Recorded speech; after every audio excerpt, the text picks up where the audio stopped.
It's a small Doral, is a small community, so anyone that you're allowed to share that, that's not like if I give you some background on them too. Rick Rodriguez, they live in Franklin. And they're Cuban and Venezuelan both. They all know each other. They all know each other. So I was at a loss. They are all friends. I just had dinner with the mayor of Doral, a friend of Rick's. He's amazing. Give me one of them. Community down there. It's far too big. It's like a whole different world. It's a different world. Yeah. So they were like, the mayor's like, you can go get it. I'm like, I gotta think about it. So I'm there every other week. I have a home in the neighborhood on the west coast. I drive an hour. well, that's what it is. I'm an island, so. Oh, okay. Like, yeah. It's an hour. It's a hellish drive. The traffic at last. Well, that's what I said. I'm like, I don't know. No, It's second to New York, but it ain't good. Right. He's telling me. He's trying to talk me into it. I'm like, I don't think so. And then I go down there and I'm like, oh,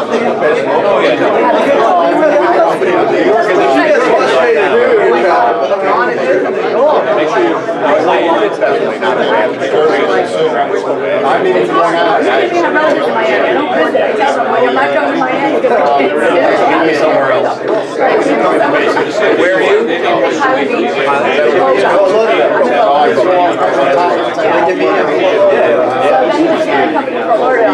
Stick with Fort Lauderdale. I could do Fort Lauderdale, but I don't know if I could do. What's the connection there to acquire and farm?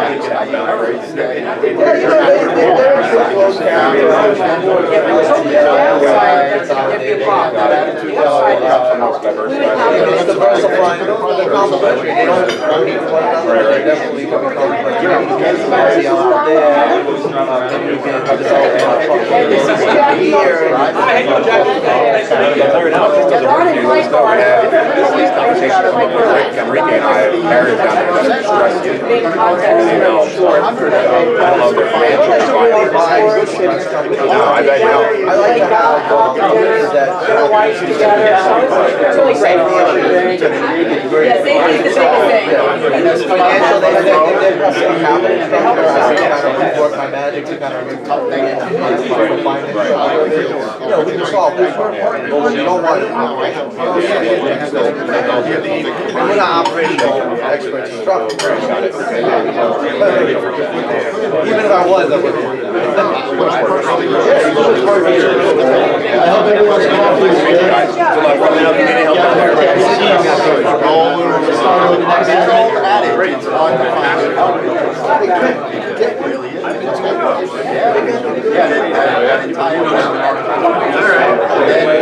They want to be boss. I want to come up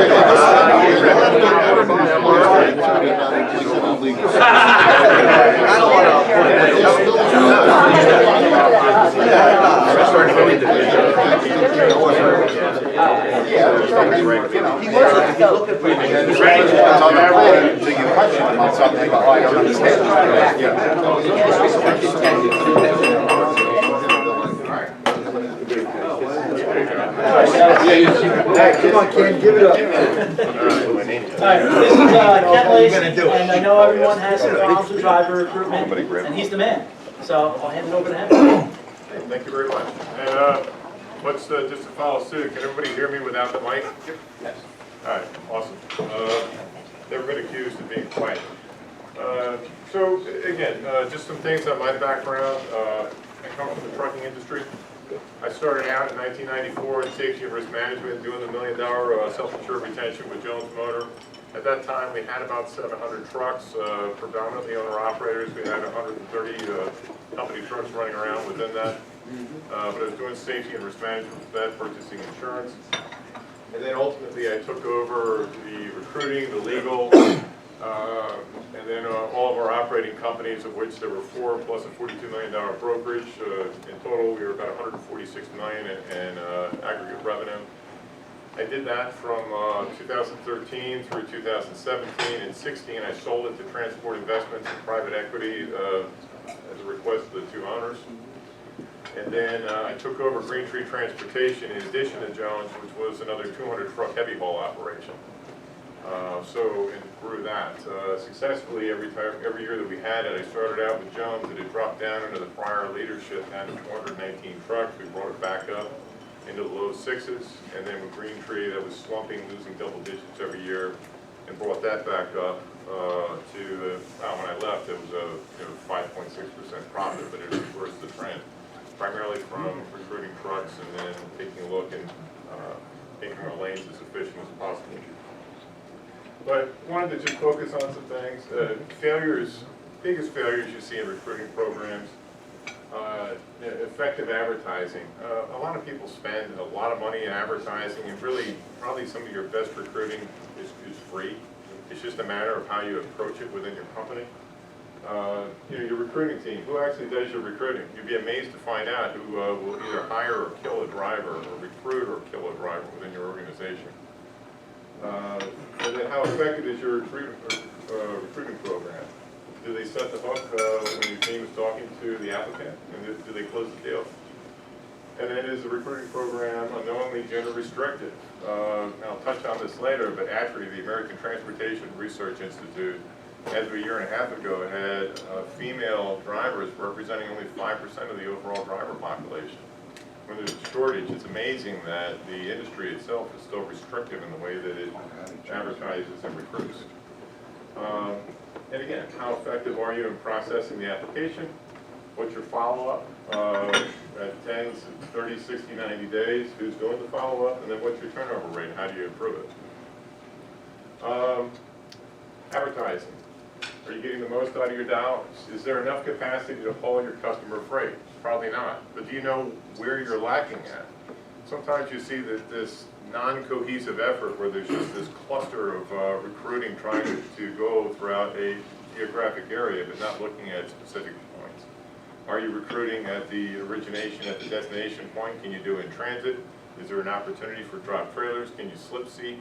And then if so, where are you going to recruit at? And then how are you recruiting with that? Are your trucks sitting? Probably. If you're having that question, you're like most other people. But if they are sitting, then what types of trucks are sitting, and do they appeal to your driver base? I mean, I had a gentleman I was talking to, he had a bunch of 2002 and 2004 trucks, and meanwhile his competition across the street has got 2016, 2018 trucks, and he's trying to recruit somebody to go into much older units. Is there a reserve of drivers? It drives me batty. I used to have this fight with some of the old guard recruiters and staff at our company where they would recruit, they would fill the void, and then they'd stop. And you always have to have a backlog. You're going to have turnover. That's a fact. The best company in the world will have drivers leave. So you never stop, owner-operators or drivers. And again, just to classify, we had a company, we had owner-operator, and we had union owner-operators who could wrap your head around that. We were one of the 3 remaining companies in the United States with that. Jones is the oldest trucking company in the country. And then lastly, what's your cost per mile? To the point earlier, if you can't measure it, you can't manage it. It's another version of what you had said. So many times, and I was with, Jeff and I were with a good friend last week, and I specifically asked him the question, what's your cost per mile? What's your revenue per mile? It's a large company, he couldn't answer it. He said his software, his operating system couldn't give him that level of robust detail. It's pretty basic, to figure that out, but that's a huge thing for recruiting and for advertising. You got to know what that is. And again, I can go into that at a later time. But it also, in terms of how you're advertising, what are you going to use? What papers are you going to use? I mean, I use the truck paper just to throw out a name. Certainly I use Landline to keep OIDA off our back and we had a good relationship with them, but we never used Overdrive, for example. Maybe some people use that and they have a better experience than I did. It never yielded anything. But do you measure your advertising sources for success? And how often do you change the content in your message? Rest assured, if you're not changing it every month, it becomes white noise. If you think about this, if you go into a supermarket, if you look at an ad online or something, how many times do you look at it after the first time? But if it's a new ad, if it's something new, it's going to draw your attention. Again, a lot of this is common sense. And then, once again, how often do you measure the source and that you receive your leads? If you It was a joke. We went to the Louisville Truck Show, every year, and we would spend somewhere in the neighborhood with our 2 booths, and then entertaining everybody that came through between $40,000 and $50,000 a year every year. And I looked at, and this was when I first took over our recruiting area. Then I looked at that, and we were getting no more than 5 hires from the truck show. So that's pretty expensive if you think about that for what you're getting. And then you think, wow, you want to show up, you want to have that advertising base, but you got to throw that stuff down and look at it for where your dollars are at. So that was something I immediately did away with. Do you consistently lane sell? A lot of drivers like to know what they're going to be running, and if they can zip code run, I mean, that's going to be great for them. But that's not always the case. You might be running regional or running out of a specific point of origin and going around a wheel or something of that nature, but you can still advertise that. And then you can advertise the rate per mile that you're seeing out of that on average. Do you have a tagline? What's your mission statement? And then do you use it as a sales tool? There's so many, for those owning trucking companies or working at a trucking company in here, there's so many good things about your organization, but is that the best kept secret? How do you convey yourself if you had to say it in hit this again in one word or in a sentence? I mean, I did a contest with our drivers, and they came up with a tagline that said, "There's no place like Jones. It was theirs, not ours." But we had a lot of other things that we used up to that point, and then we just put that on our website and then built around it. There was a person, it was a good friend of mine, that was the advertising VP at Mobile Delvac that had instructed us to do that, and it served us well. How strong is your online presence? And do you use online sources? I mean, oftentimes I'll come across companies that'll use Facebook, or they'll use Twitter, or they'll use something, and then you ask them what they're doing to maintain it, and they'll say, "We have a page, we do something," and but they're not really doing anything with it, so it's useless. It's something that you have to have a mission and make that part of your daily religion, or it's a complete waste. I mean, it really is. Because trust me, the drivers, I go back to the advertising thing, the first time you look at something, how often do you look at it again? There should be something robust that's changing it on a daily basis, or again, completely useless. Are you using Craigslist, LinkedIn, Facebook, any type of online source? And then, commercial driving websites, are they being used? They have a use. But you find that and this is not just trucking, any commercial website that you use to access, typically they're going to try and lock you down for a contract of at least 6 months, maybe a year. When in reality, you should try and hold them to no more than a month, maybe 3 months if you get pushed. And the reason is if you're going to them, everybody else is too. So their big push is to say we have a database of 1,500 drivers or 3,000 drivers, but that's the same database that everybody's gone to before you. So what use is it? You get one hit, and then after that, it's almost useless. So, and again, I'm just going to roll and keep covering information. If anybody has any questions, stop me at any time, or I'll be available afterwards. Billboard, satellite radio, same thing. We tried advertising on Sirius. Has anybody ever tried to use Sirius radio to advertise on? Any idea how expensive that is? I mean, you can spend a few $1,000s literally for 2, 3, 30-second ads. It's outrageously expensive, and it yields almost no response whatsoever. It's a shame, but you've got the Schneider, J.B. Hunt, those that advertise on their Landstar, that advertise on their Prevalent, and even they've scaled back to a degree. You really have to be committed to it and have it saturated, and then you're looking at over $100,000 in a budget to do that. Billboards, that's another one that will try and lock you down for at least 6 months to a year. Now that they're digital billboards, they don't have to make the investment on that permanent piece that's going up. It's not as bad. So that's another thing that you have to watch, and how often your drivers, the applicants that you look for, actually go by there anyway. And then, how do your ads compare to your competitors? No pride in authorship. I mean, I've pirated, still might be accused of pirating on ads. Still might be accused of pirating at times too, but there's no pride in authorship ever. If you see something that looks attractive that you can find and make your own advertising, take it. Why not?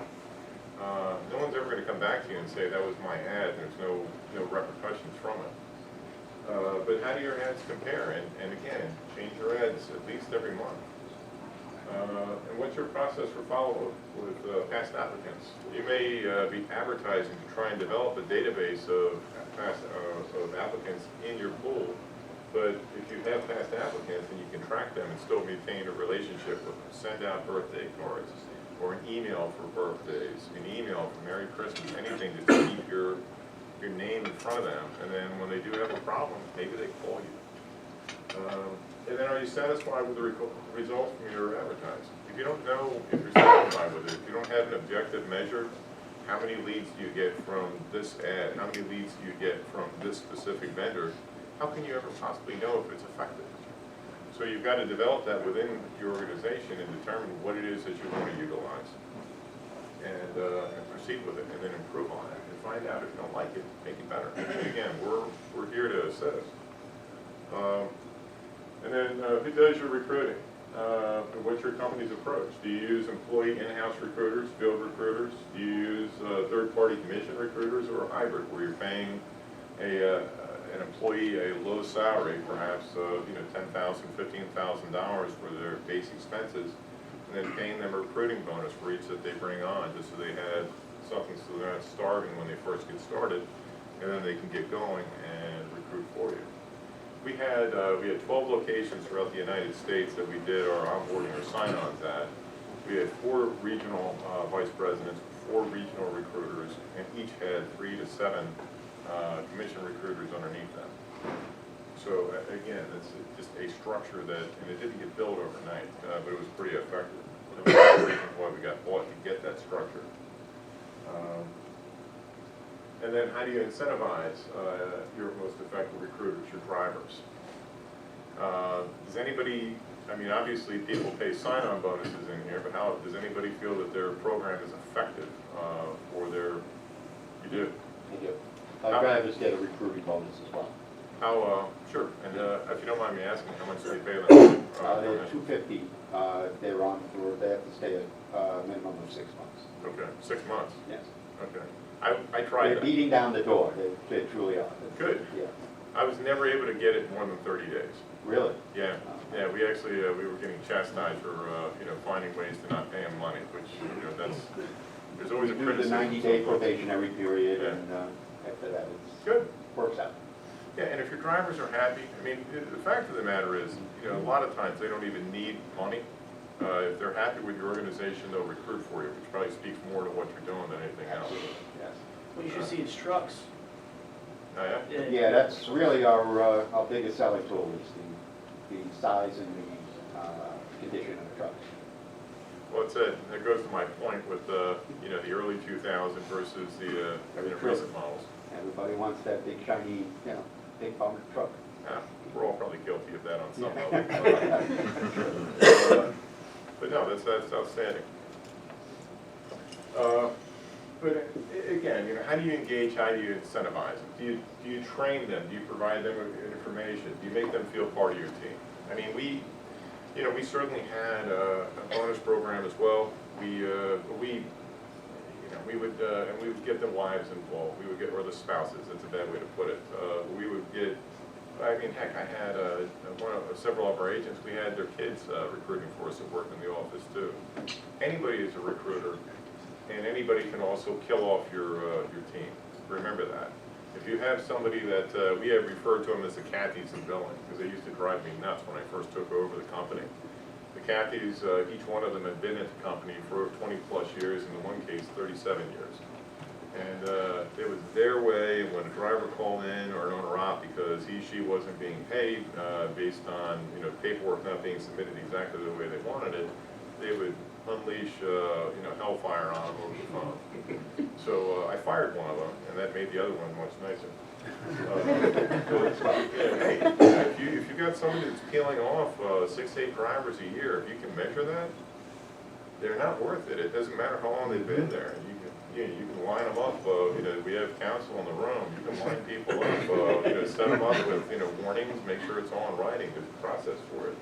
It's not worth it. I mean, you get a bad, black eye out there, a bad rap, it'll last with you. And as I was saying, it's all hands on deck. You know, when I hear somebody say, that's not my job, I feel like I need to come through a wall. You know, it just drives you nuts. But it's important that everyone is a cohesive unit. Everyone should treat the driver like they're one of the family. And that's not to say some people don't treat their family members bad, but you got to identify those weak links and get them out or get them corrected. Anybody can receive a call, anybody, from the person in accounts receivable to the person in operations. Make sure that your op folks are never starving out drivers. Sometimes you come across that where they feel the need to get even with them, and you got to measure that and correct it. Again, the driver has got, in today's day and age, the driver is king or queen. They've got much more power than you know, an owner of a company or an ops manager, because at the end of the day, nothing moves without that driver. It's a, you know, it's kind of a cliche thing, but it's very true.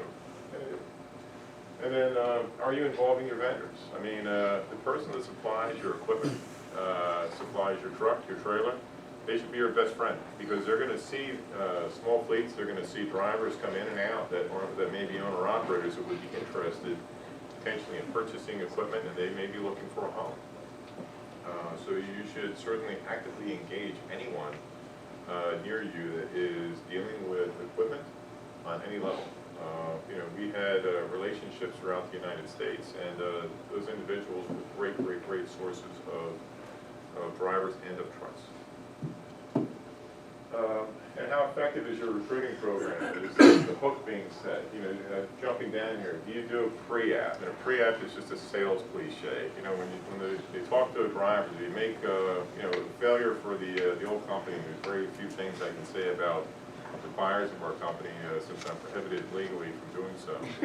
But I will say this: they forced the drivers to do an online application, and there was zero communication with the applicant unless they filled out that online app. So, you know, it's a good thing that we're in a relationship business. I mean, it just, that type of stuff drives you nuts.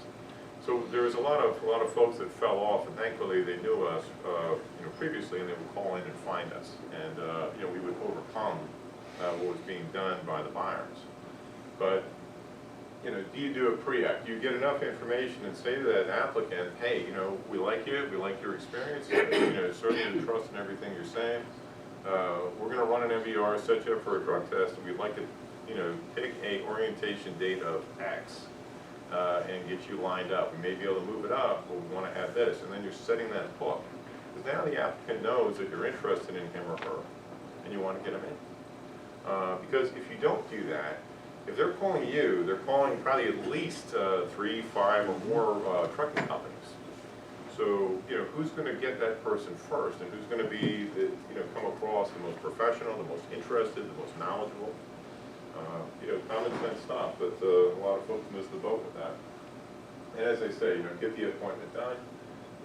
Always have the person talking to the individual being interested. That's critical. Sometimes I would sit by our recruiting area and just listen. I love to sit back there and listen, take calls or listen to calls. And you get a recruiter that sounds like, you know, it's the end of the day, and you know, they've been up all night on a bender, and they need about, you know, 12 cups of coffee to be able to talk to somebody. Get them out. Find somebody that's energetic. That applicant's been on the road for weeks, and if they're calling, they need help. So they need to have somebody willing to talk to them, not somebody that feels like it's a task to talk to them. And again, make sure that the person's followed up on a tight schedule. Hey, we want to have you in on X. I'm going to call you here. I need your physical. I need to follow up with you, and bang, bang, bang, and line everything up.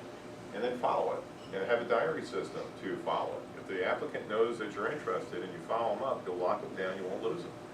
I mean, it's a greater than 90% success rate as long as nothing, you know, independent happens. It will work. And then once they're in orientation, make sure that there is a Facebook with the, you know, the name of every person that they're going to have to touch on, if at all possible. I mean, if you got to do it by video, fine. Do not, and under no circumstance should you ever do a pre-recorded orientation. That is the failure of any company. I mean, because the driver loses interest, and if you can't have the time to talk to your driver, you know, what are they gonna expect from you in the future? And use your driver program unknowingly gender restrictive. I referred to, and this is on the basis of anyone. I've seen, again, on any group that is, you know, coming in, other than your male or your traditional male that's going to be going, I've seen a lot of advertising, you know, geared towards it. I use the example just on a truck base. When I first took over, we had a lot of General Motors freight, and we were developing our flatbed business. So it ended up at the end, we were more flats than vans. I mean, we were flat steps, reefers, heavy haul, but we had, all of our ads had vans on them, and they were advertising for flatbeds. If you're a driver and you're looking at this, it comes across like you're a van company trying to get into flatbeds. You know, is an owner-operator or a driver going to invest their time in with you? Probably not.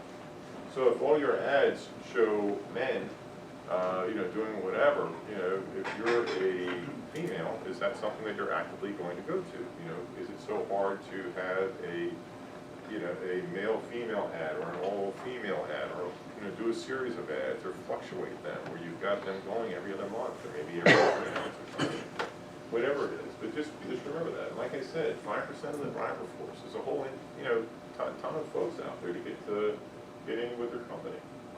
And if you need to, make certain that you re-engineer your jobs. Make certain that they can do you know, anything that's required. If it's something that doesn't fit, or you have ladies saying that they can't do the specific task, then it needs to be changed so that they can. It's reasonable accommodation. And again, it's someone that can assist and generate revenue for your company. Why wouldn't you alter what you're doing to allow them to be able to do the task? It's common sense, and it's also economic common sense. And also make sure that your management and that everyone in the company protects and doesn't discriminate or otherwise harass or make an uncomfortable work environment for any female workers who are in the office. And just as a general thing, always make sure your driver meetings are family friendly. I mean, you know, we always used to invite the spouses, and at times we would do things for the kids too and engage them. Because remember, if you can make it so that the family enjoys being at your company or having some sort of loyalty, you'll be the one to tell the driver when the driver's going to leave, not vice versa. And that's critical. You've got to be able to engage that relationship. If you can, and I realize certainly on the insurance side this is more difficult than I had to deal with before when we had $1 million self-insured retention. But if you, to the extent that you can get a rider program to allow for passengers, it's helpful. And again, how effective is process? Do you measure how many calls are, in terms of looking at that, are you performing, how many applications are submitted from calls? What's your average days to close from the time that you receive an application? And then do you do pre-approvals, which I touched on before, but what's your close percentage once you do that pre-approval and set it up in your system? And then what's your, excuse me, what's your application rejection percentage? And take a look at why. I mean, there might be, you know, is it MDRs or is it the type of driver that you're receiving? Then you have to look again back at your advertising. Is that affecting your driver pool and where they're coming from? Maybe you need to look at your ads and alter them to get a different person. And then how often do you review your process? I venture to say that there's some folks that may be in here, and certainly lots of others I've talked to, that never have done a recruiting process review. They just look at it and say, it works, and here's our paperwork. We got it from J.J. Keller, and here you go. And again, believe me, if that is something that's out there, you're not alone. And then once the driver's running for you, how often do you follow up? This is key for retention, because how is the driver going to know if he, she is doing what you want them to do? You know, in terms of, used to be logs, now ELDs, but logs if it's short haul or fitting one of the exceptions. But, you know, do you review with them at 10 days or at 30 or 60, 90, their logs, if they're submitting their paperwork to you properly? You know, anything, if they're communicating with their dispatcher properly. Should be operations, should be settlement, should be billing, should be safety. Have the recruiter follow up too, just to make sure that bond's established. Again, just touching on that. is any department excluded? You know, and if they are excluded, is that a question that you have to ask yourself with your organization? If they're not so important that they talk to your driver, who should be one of your most important pieces, how important is that organization to you? I mean, really, it sounds like a ridiculous statement, but it should be common sense. And then, do you do or pre-termination interviews before the person goes? We used to have a hot list. Whenever a driver was calling in, whenever we got the background check that's required from a new employer or a new company that they're going to go to, I immediately circulated that throughout the entire organization. Anybody that could or might know the driver, we would then contact that driver and then get feedback to see if in fact we were going to lose him or her. That's one. That's a good common sense retention tool. If you're not doing it, you should. And then we also would have an impartial person interview after the person terminated if we couldn't save them and find out what we did wrong. A lot of garbage there, but probably maybe 40%, 30% is relevant. And then you have to do a really strong look at yourself and see if there's something you could have done to save the driver or at least correct for the future. And they'll appreciate that too. If it's a genuine interview, and again, same thing with the person not asking like or looking like it's a task. If they're genuinely concerned, and you've got that party that's impartial that can talk to them, they'll draw interest, and maybe that's enough that that driver, if something goes wrong with the next company that they went to, maybe they call you when they're done. Again, and then like I said, use the feedback. And if you come across anybody, using a paradigm that this is the so-and-so company where, whatever else. Yeah, there's lots of dinosaur companies out there. A lot of them we just saw closed, Falcon being one, New England Motor Freight. They may have had paradigms. I think New England didn't have a succession plan. Falcon I probably looked at maybe in a prior life when I was on an acquisition board with private equity. So I can't comment on that, but it's not a surprise. But use the feedback. And again, be careful of paradigms. And then retention. Do you send approval letters out to those drivers that you want to have back, asking them to come back? It at least lets them know. And then, same thing, Christmas, send email. I say letters. There's something about a personally signed letter to an individual that's relevant. If you want to send an email, it's easily deleted. A letter, maybe that's something that they keep. It doesn't take that long to sign. We used to sign hundreds of them every week. And I say sign hundreds of them. We literally would go back and look at every 90 days who we had and if there's any feedback, and then we would evaluate that. Then it becomes a nice pool. And how effective is your communication of your program with your drivers? Do you feel that every aspect of your company, all the strengths of it are communicated and being utilized? Because if you don't, your best secret could be something that you want to have out there, and you're missing it. Or at least your employees are. And then, to the extent that you do it, are there programs to develop owner-operators? Are you taking old equipment that you might otherwise sell it off, and then are you recycling that if permitted by insurance? You have to always have that caveat out there. But are you using that to lease back to your drivers and creating owner-operators if that's something that you want to do? If you did,